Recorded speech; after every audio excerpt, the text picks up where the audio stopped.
नमस्कार दोस्तों। बिहार में सामुदायिक स्वास्थ्य अधिकारी के लिए दोस्तों बहुत सा पद का सृजन किया गया है। उसका नोटिफिकेशन फाइनली आ चुका है। कुल टोटल दोस्तों पद देखा जाए तो 4050 पद रखा गया है, जो कि दोस्तों बहुत बड़ी पद होती है। इस पद के बारे में दोस्तों कह सकते हैं या तो सामुदायिक स्वास्थ्य अधिकारी कह सकते हैं, या बिहार ANM कह सकते हैं, या बिहार CHO कुछ भी कह सकते हैं दोस्तों, लेकिन कुल टोटल मिलाकर के पद बहुत ज़्यादा है। तो आप फॉर्म को भरने से मत चूकिए। तो अगर आपके पास इसके लिए क्वालिफिकेशन है तो आप इस फॉर्म को फिलअप जरूर कीजिएगा। तो चलिए दोस्तों आपको बताते चले कि क्या क्वालिफिकेशन होना चाहिए, क्या ये जॉब जो है से कॉन्ट्रैक्ट बेसिक होगी या परमानेंट होगी, इसकी एज लिमिट क्या है और क्या जो है से सिलेक्शन प्रोसेस इसका क्या है। तो चलिए दोस्तों ये सब विस्तार से वीडियो में बात करते हैं। तब तक के लिए आपसे एक रिक्वेस्ट है कि अभी तक आप हमारे चैनल को सब्सक्राइब नहीं किए हैं तो चैनल को सब्सक्राइब कर लें, क्योंकि इस तरीके की नई नई वैकेंसी डिटेल आपको हम प्रोवाइड करते रहते हैं। फाइनली दोस्तों आपके सामने बिहार सरकार द्वारा जारी किया गया नोटिस को खोल लिए हैं। यहाँ पे देखिए लिखा है कि state health society Bihar advertisement number जो है से यहाँ पे दिया है 2/2022। दोस्तों हम आपको लास्ट में भी बताएंगे कि ये जो है से PDF आपको कैसे डाउनलोड करना है, स्टेप बाय स्टेप आपको डाउनलोड करके भी दिखा देंगे कि कहाँ पे जाकर के क्लिक करना है। तो प्लीज़ वीडियो में पूरा बने रहिएगा।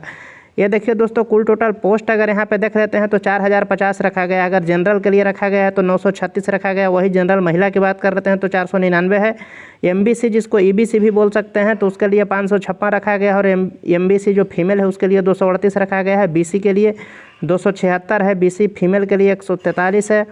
वही अगर SC की बात करते हैं तो 692 और SC फीमेल का स्पेशल दिया गया है दोस्तों तो 214 है। ST का बात करते हैं तो 24 सीट रखा गया है। और ST फीमेल की अगर देख लेते हैं तो 11 सीट रखा गया है। WBC का रखा गया है 104 सीट और EWS का 150 सीट रखा गया है। वहीं EWS फीमेल की अगर देखते हैं तो 107 सीट रखा गया है। यही दोस्तों अगर इन लोगों का एज लिमिट अगर देख लेते हैं तो UR और EWS के लिए 42 साल मैक्सिमम रखा गया है। आपको इससे अधिक नहीं होना चाहिए, मिनिमम 21 से ऊपर होनी चाहिए। यानी कहने का मतलब है कि 21 से 42 के बीच में होनी चाहिए। उसी तरह BC और MBC के लिए मेल एंड फीमेल दोनों का अगर देखा जाए तो 45 साल रखा गया है। जनरल देखते हैं तो 45 साल ही रखा गया है, 41 से 45 के बीच में होना चाहिए। SC मेल एंड फीमेल का रखा गया है दोस्तों 47 साल, यानी कि 21 से 47 साल के बीच में आपको होनी चाहिए। 10 साल के अगर आपका कहीं कुछ डैमेज वगैरह है, यानी कहने का मतलब है हैंडीकैप है, तो इधर छूट वगैरह जो भी नियम के अनुसार है वो आपको दिया जाएगा। दोस्तों इसकी क्राइटेरिया देख लेते हैं तो यहाँ पे रखा गया है BSc नर्सिंग पोस्ट बेसिक। और उसके बाद जो दोस्तों रखा गया है कि अगर आप सामुदायिक स्वास्थ्य में सर्टिफिकेट कोर्स के साथ अगर किए हैं आप तो आप यहाँ पे दे सकते हैं। फिर में रखा गया है या आप अगर GNM का कोर्स अगर आप किए हैं तो आप वो यहाँ पे लगा सकते हैं।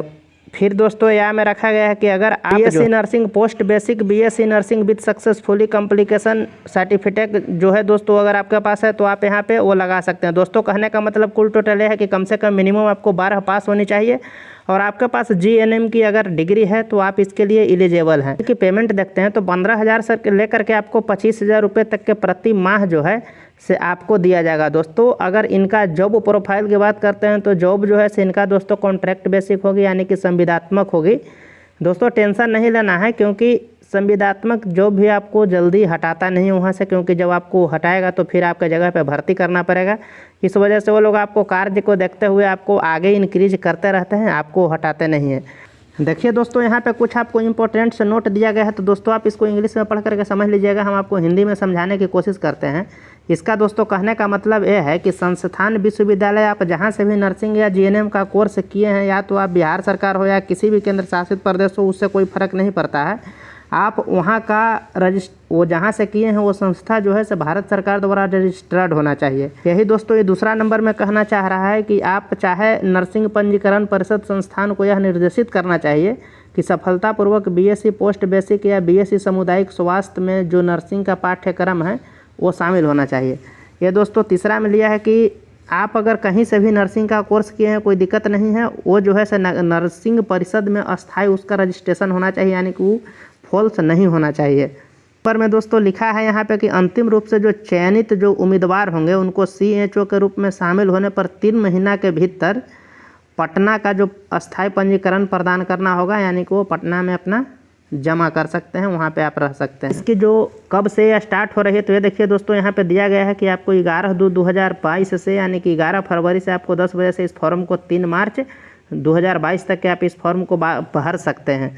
फीस यहाँ पे दोस्तों लिखा गया है कि 500 रुपया आपको लगेगा अगर आप URBC MBC या EWS से बिलोंग करते हैं तो।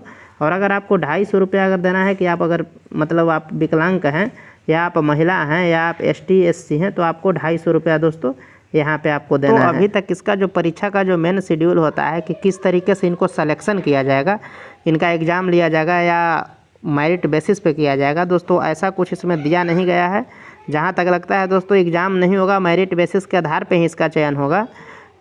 तो दोस्तों जब तक के पूरा का पूरा डिटेल आ नहीं जाता है तो मैं आपको कुछ कह नहीं सकता हूँ। जैसे ही आएगा मैं आपको इन्फॉर्मेशन करने की कोशिश किया हूँ। ये शॉर्ट इन्फॉर्मेशन था, इस वजह से हम आपको दिए हैं।